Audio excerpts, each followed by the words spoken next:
The funny thing about blackouts is that they don't usually begin with panic, they begin with inconvenience. The lights go out. You wait, you assume they'll come back, you check your phone, maybe you look outside to see if the neighbors still have power. At first, it almost feels like an annoyance. Then, an hour passes, then another, and slowly, ordinary objects start changing. Things you barely noticed yesterday suddenly become incredibly useful. Not expensive survival gear, not specialized equipment, just everyday items hiding in plain sight. The kinds of things most people already own, the kinds of things nobody thinks about until they need them. And the first item on this list is one of the biggest surprises. A flashlight. Now, before you roll your eyes, hear me out. Almost everyone owns a flashlight. The problem is knowing where it is. The number of people searching through junk drawers in complete darkness is astonishing. Because a flashlight isn't valuable while the lights are on. It's valuable the moment they disappear. Suddenly, walking through familiar rooms becomes awkward. You start bumping into furniture, searching for batteries, trying to avoid waking everyone else. Simple tasks become frustrating. A flashlight changes that instantly. It restores confidence. You move differently, think differently, operate differently. And that's why one of the smartest things you can do isn't buying a flashlight, it's knowing exactly where it is. The second item is batteries, because a flashlight without batteries is just clutter. People often assume they have enough, then they discover they don't. One flashlight, another flashlight, a radio, emergency lights. Suddenly those spare batteries vanish faster than expected. The real mistake isn't having none, it's having exactly enough for normal life. Blackouts aren't normal life. And that's when extra batteries stop feeling excessive and start feeling practical. The third item is a power bank. The moment electricity disappears, your phone changes roles. It's no longer entertainment, it's information, communication, weather updates, emergency contacts, maps. A dead phone isn't just inconvenient, it cuts you off. People watch their battery percentage differently during blackouts. 90%, 85, 72. Every number matters. That's why a charged power bank becomes incredibly valuable. Not because it creates electricity, because it buys time, and time creates options. The fourth item is a manual can opener. This one sounds almost funny. Until it happens. People proudly stock canned food, soup, beans, tuna, vegetables, then discover their electric can opener doesn't work without power. Suddenly shelves full of food become slightly less impressive. It's one of those mistakes that's obvious afterward, and invisible beforehand, which is exactly why so many people make it. The fifth item is blankets. People think about heating systems. They forget warmth. The difference matters. Heating is active.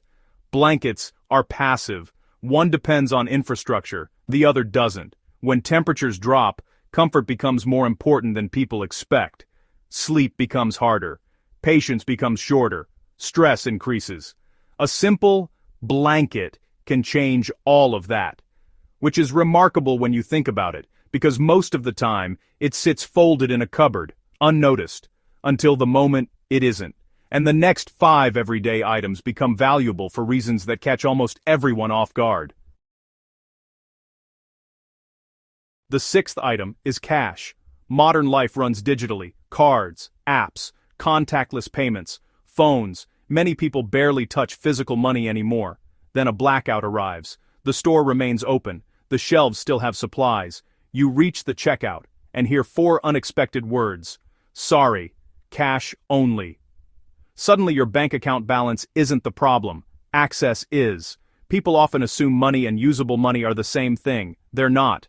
Cash works independently, and independence becomes valuable whenever systems struggle. That's why a small amount tucked away somewhere sensible can make a surprisingly large difference. The seventh item is paper plates. Nobody gets excited about paper plates until washing dishes becomes difficult. No hot water, limited light, reduced convenience. Suddenly disposable plates reduce effort, and effort matters because blackouts turn ordinary tasks into chores. Anything that simplifies life becomes more valuable. The eighth item is wet wipes. Most people think of them as convenience products. Then running water becomes limited, or the thought of constantly washing becomes exhausting. Wet wipes bridge the gap. Cleaning hands, cleaning surfaces, freshening up. They're not perfect replacements, but they help maintain comfort and hygiene when normal routines become complicated. The ninth item is books and board games.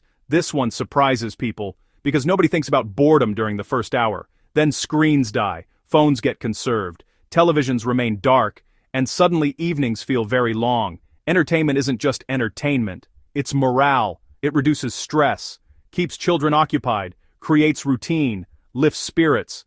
People underestimate boredom constantly, until they're trapped with it. The 10th item is a simple plan, not gear, not gadgets. A plan. Who checks on relatives? How are batteries used? What gets eaten first? What happens if the outage lasts longer than expected? People assume they'll figure it out later. Then later arrives, and stress makes simple decisions harder. Plans reduce uncertainty, and uncertainty is exhausting. What's fascinating about blackouts is that they reveal what people actually depend on, not what they think they depend on. Nobody misses streaming services first. Nobody worries about luxury items immediately. Instead, they think about light, warmth, communication, food, comfort. The basics rise to the top. Ordinary objects become extraordinary. The flashlight in the drawer, the blanket on the shelf, the batteries nobody thought about, the can opener that cost a few pounds, the board game collecting dust in a cupboard. These things don't look important during ordinary life. That's exactly why they're overlooked, until they aren't. And that's the lesson behind every item on this list. Preparedness isn't always about buying more. Sometimes it's simply about appreciating what already exists around you, knowing where it is, checking that it works, replacing what needs replacing, thinking ahead just enough to remove surprises, because surprises create stress. And stress leads to mistakes. The households that handle blackouts best usually aren't the ones with the most equipment. They're the ones with the fewest surprises. They know where the flashlight is, they know the batteries work, they know who they're checking on, they know what they'll eat. That confidence changes everything, because a blackout doesn't just test your supplies, it tests your assumptions. And the biggest assumption of all is believing ordinary things aren't important. Until one evening the lights go out, and suddenly the most valuable things in your house aren't the expensive ones, they're the everyday items you almost forgot you had.